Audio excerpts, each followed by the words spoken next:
자, 오늘은 일으키는 손이라는 제목 가지고 하나님 말씀 증거하도록 하겠습니다. 우리 여기까지 네 가지 비유를 통하여서 신앙의 네 가지 성숙 단계에 대해서 보고 있습니다. 한번 잠깐 짚어보는 시간 갖도록 하겠습니다. 첫 번째 신앙의 단계는 길가입니다. 무신론자와 같은 그러한 단계이죠. 하나님의 말씀을 전혀 듣지 않습니다. 그런데 하나님의 말씀이 들리는 순간 바로 돌밭의 신앙의 단계로 가게 됩니다. 돌밭은 하나님의 말씀을 듣고 신앙생활도 하지만 세상 고난에 쉽게 넘어지는 어찌 보면 연약한 신앙인, 다른 말로는 썬데이 크리스찬, 이러한 사람들을 이야기합니다. 돌밭에서 여러분 뿌리를 깊게 내리는 순간 바로 가시밭 단계로 성장하게 됩니다. 가시밭은 뿌리를 깊게 내려서 쉽게 뽑히지 않습니다. 흔들림이 없습니다. 교회도 잘 나갑니다. 그러나 그 마음속에 한 가지 우상, 약점, 걸림돌이 있어요. 암만 신앙생활을 열심히 하면 무엇입니까? 거기서 딱 먹혀서 그 걸림돌에서 더 이상 성장하지 못하는 그러한 성실한 신앙인, 그것이 바로 가시밭입니다. 이 가시밭의 신앙에서 걸림돌만 딱 넘어가면은 바로 30배, 60배, 100배의 성장을 이뤄 좋은 땅에 들어가게 됩니다. 좋은 땅의 신앙인이란 것은 어떠한 고난에도 하나님 말씀에 따라서 하나님 나라를 세우는 성숙한 신앙인을 이야기하죠. 세상의 말로 보자면은 어떠한 고난에도 정의를 세우는 그러한 시민을 이야기합니다. 바로 아브라함, 링컨 같은 사람 말이죠. 여러분, 이 네 가지 신앙의 단계에 아주 딱 부합하는 성경 인물이 있습니다. 그것이 바로 아브라함이라는 것이었어요. 우리 지난주에 길가의 신앙에서 돌밭으로 가는 아브라함의 여정에 대해서 보았습니다. 지금은 돌밭에서 가시밭으로 성장하는 여정을 한번 보도록 하겠습니다. 자, 우리 2단계의 가시밭이, 돌밭이죠. 돌밭이 무엇인지 한번 다시 한번 짚어볼까요? 자, 돌밭에 보면은 이렇게 돌 주변에 흙이 조금씩 있네요. 예수님께서는 말씀의 씨앗을 이 돌밭에 뿌리십니다. 돌밭에 뿌려진 씨는 이 중간중간에 있는 흙에 바로 뿌리를 내릴 수가 있습니다. 그런데 문제는 이 돌밭에 사이에 돌이 많기 때문에 뿌리를 깊게 못 내려요.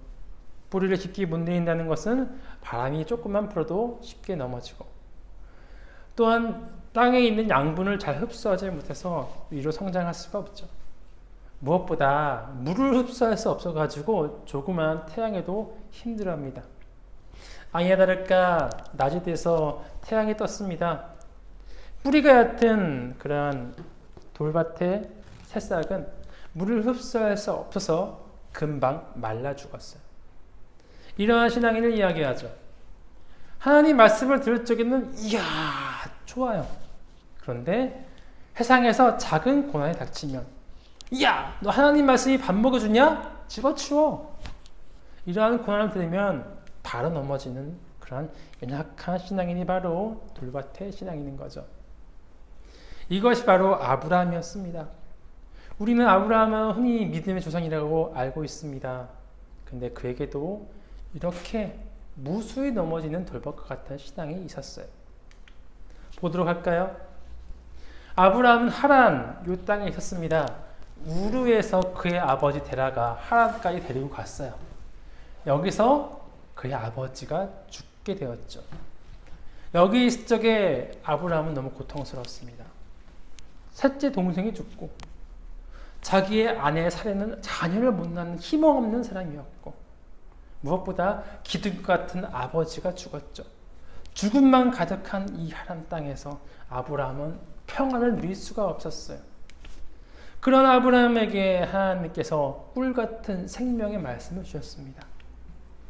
너는 너의 고향과 친척과 아버지의 집을 떠나 내가 내게 보여줄 땅으로 가라. 내가 너를 큰 민족을 이루고 네게 복을 주어 내 이름을 창대하게 하리니 너는 복이 될지라. 맞아요. 하나님께서는 생명이 없는 그런 아브라함에게 내가 너에게 생명을 줄게.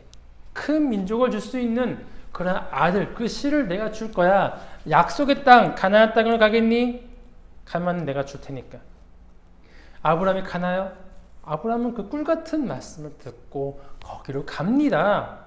거기까지 좋았어요. 그러나 가나안 땅에 가서도 고난이 있었죠. 바로 가뭄이었습니다. 먹을 것이 없습니다. 살기 너무 힘듭니다. 생활에 대한 고난입니다. 하나님이 주기로 했던 복된 땅 가나안의 그 자리를 벗어나서 아브라함은 살기 위해서 할 수 없이 애굽 땅으로 가게 됩니다. 뭐 그럴 수도 있어요. 너무 살기 힘드니까. 확실한 것은 복받기로 했던 것은 바로 가나안 땅을 버렸다는 것이죠. 세상에 나아갔습니다. 고난이 없을까요? 더 큰 고난이 있어요. 바로 죽음에 대한 고난이 닥치게 된 것이죠. 여러분, 고증에 따르면 애굽 사람들은 굉장히 성적으로 타락한 사람들이었어요. 그래서 이쁜 여자를 보면은 사족을 못 쓰는 그러한 사람들이었죠. 근데 성경은 이야기합니다. 아브라함의 아내 사라이가 엄청난 미인이었어요. 아브라함 생각합니다. 이쁜 여자를 좋아하는 애굽 사람은 분명히 사라를 보면은 뺏어갈 거야. 남편인 나를 죽이고 아내를 뺏어가겠지? 죽음에 대한 목숨의 위협을 느꼈어요. 그래서 아브라함은 아내에게 이야기합니다. 여보, 당신을 나의 여동생 누이라고 속입시다. 그러면 내가 살겠습니다. 실제로 그렇게 이야기했죠. 아니나 다를까 애굽 땅의 왕 바로가 사라를 바로 왕비로 데려갔습니다. 여러분, 하나님 말씀을 들을 땐 참 좋았어요. 그러나 고난에 흔들리는 넘어지는 연약한 신앙인 바로 아브라함이었습니다. 넘어졌으니까 이제 끝난 걸까요? 여기서 끝! 배드엔딩입니까? 아닙니다. 하나님이 이렇게 넘어지는 신앙인을 세워주시는 것이 바로 하나님이십니다. 성경은 이렇게 이야기합니다. 여호와께서 아브라함의 아내 사레의 일로 바로와 그의 집에 큰 재앙을 내리신지라. 여러분, 솔직히 바로는 잘못한 게 없습니다. 속인 건 아브라함이에요. 아브라함. 그런데 하나님이 내린 재앙은 바로에게 내린 것이었어요. 이 성경의 뜻은 무엇이냐? 하나님은 하나님이 선택하신 그 백성에게 더욱더 돌보신다는 거예요. 특히 연약한 신앙인일수록 더욱 특별하게 그를 도우신다는 거예요.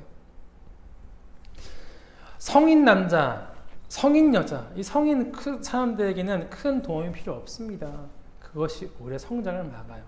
그러나 연약한 어린이 더 도와야죠. 연약한 신앙인 하나님이 더 특별하게 도와야죠. 이것을 통해 아브라함은 머릿속에 빡 뇌리박은 것이 있습니다. 하나님 경험이에요. 그래픽 카드가 안 좋아서 이렇게 나온 겁니다. 하나님을 경험했어요. 하나님 날 도우시는 분이시구나. 하나님 믿어야겠구나 라고 딱 알게 되었어요. 각인된 거예요. 기억 속에. 그런데 하나님을 경험했으면, 한 번 경험했으면 다시 안 넘어집니까? 아니에요. 어느 날 아브라함에게 고난이 또 찾아옵니다. 기다림의 고난이었어요. 그러자 아브라함이 막 흔들리기 시작합니다. 아브라함이 가나안 땅에 온 이유가 무엇이었죠? 바로 생명, 자녀를 낳겠다는 그 생명 때문에 왔는데 온 지 10년, 15년이 지나도 자녀를 낳을 기미가 안 보이는 거예요. 자신의 몸은 늙어가죠. 아내는 자녀를 못 낳는 여자인데 더 늙어가죠. 너무 두려웠습니다. 하나님, 이대로 나 사라지는 거 아닙니까? 내가 죽기 전에 자녀를 남겨야 되는데 자녀를 못 남기면 내가 이 세상에 없었던 것처럼 존재가 사라지는 그러한 두렵습니다. 도와주세요. 이렇게 흔들리는 아브라함에게 하나님은 다시 한번 생명의 말씀을 주십니다. 아브라함아, 두려워하지 말라. 나는 너의 방패야. 너의 큰 상급이야. 누가 먼저 하나님이 이러한 이야기를 한 것은 아브라함에게 먼저였어요. 또 말씀하십니다. 내 몸에서 날 자가 상속자가 될 거야. 내 말 믿어. 변함이 없어요. 그럼에도 불구하고 아브라함이 얼마만큼 연약했던지 보여주기를 얘기하셔서 생각하셨습니다. 밖으로 나가자. 하늘의 무뼈를 봐. 엄청 많지. 이것처럼 너에게 자손이 많아질 거야. 그럼에도 불구하고 아브라함이 약하니까 하나님이 또 약속을 해주십니다. 그래도 힘들지. 봐봐, 우리 한번 언약을 맺을까? 계약을 맺을까? 제사를 통하여서 우리가 횃불로 계약을 맺자. 하나님이 약속까지 새끼손가락 해가지고 도장까지 다 찍어주셨어요. 이것은 무엇이냐? 아브라함은 이를 통해 하나님에 대한 경험을 또 빡 하게 되었어요. 아, 하나님은 나에게 확실하게 주시는 분이시구나. 확신을 주시는 분이시구나. 이렇게 하나님이 또 경험했습니다. 이번에 두 번째입니다. 그러면 안 넘어질까요? 또 넘어져요. 불안한 거예요. 하나님, 그래도 보이는 게 없는데 어떻게 말만 가지고 믿을 수가 있어? 그래서 아브라함이 실수를 저질렀죠. 자신의 아내의 여종의 몸에서 두 번째 아내를 맞이해 이스마엘이라는 자녀를 낳게 됩니다. 하나님이 말씀하신 그 자녀가 아니었어요. 아브라함은 또 넘어지는 거예요. 말씀을 들었는데 고난이 오니까 또 넘어지는 연약한 신앙이 있는 거예요. 하나님은 그러니까 답답한 나머지 그에게 할례를 주십니다. 할례가 무엇인지 아시나요? 뭐 요즘은 모르는 신앙인도 있더라고요.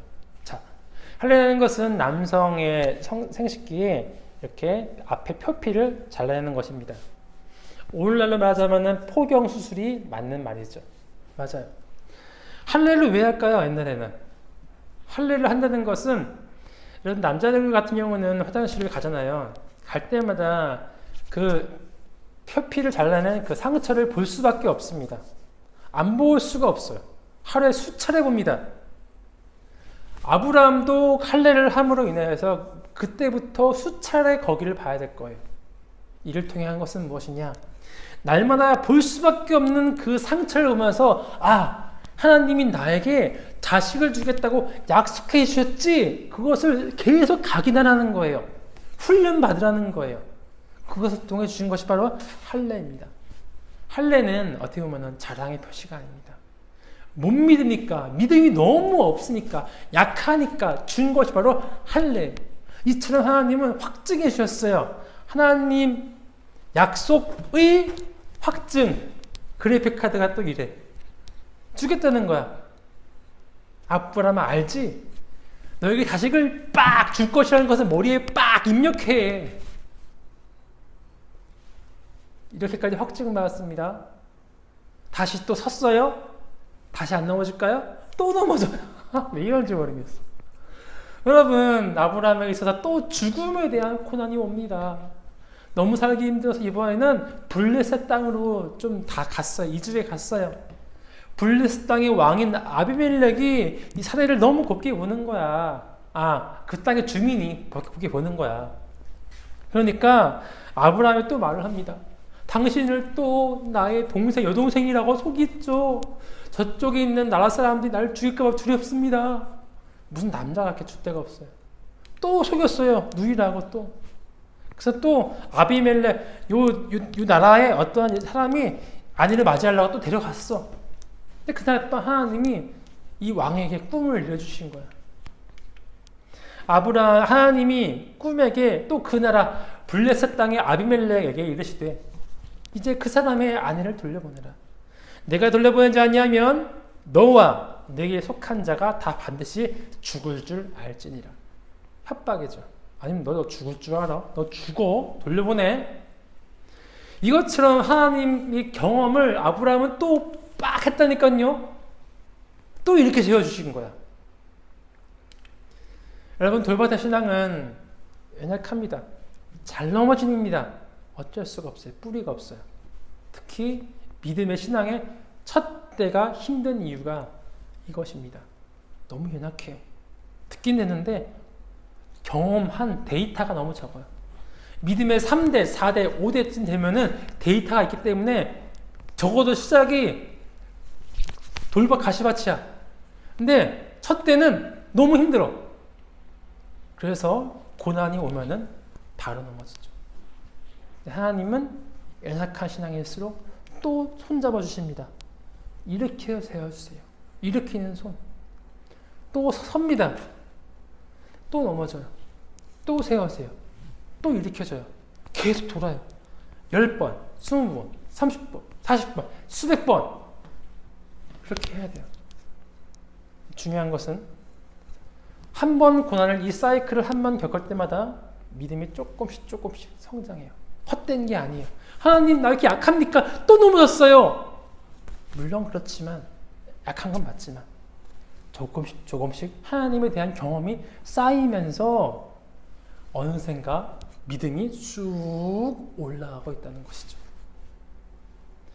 실제로 아브라함의 이야기 창세기 11장부터 11장 끝에서부터 25장까지 이야기를 딱 읽어보면은 고난을 겪을 때마다 아브라함이 조금씩 성장하는 모습이 보입니다. 확실히 보입니다. 혹시 여기 지금 아브라함처럼 길가에 연약한 신앙인이 있습니까? 넘어지고 또 넘어지고 내가 왜 이러는지 모르겠어 하는 그런 신앙인이 있습니까? 여러분 혹시나 코로나 이러한 고난의 때에 넘어지는 신앙인이 있습니까? 옛날엔 잘 믿는 줄 알았는데 이제 와서 보니까 내가 왜 이렇게 약하지? 교회를 이렇게 못 나가지? 교회 나간 게 눈치 보이지? 그런 신앙인이 있습니까? 길가일 수 있어요. 여러분 그러나 그러한 고난의 때가 하나님의 도우심을 경험하는 단계입니다. 기뻐할 수 있는 단계. 이렇게 하나님을 경험할 적에 당신의 믿음이 성장할 거예요. 특별히 더 경험하고 싶습니까? 특별히 더 하나님의 인도하심을 받고 싶습니까? 약할수록 기도하세요. 하나님은 약한 사람을 더 보살펴 주시지만 특히 신앙이 낮을 적에 기도하는 그 기도를 더 잘 들어주세요. 약하니까.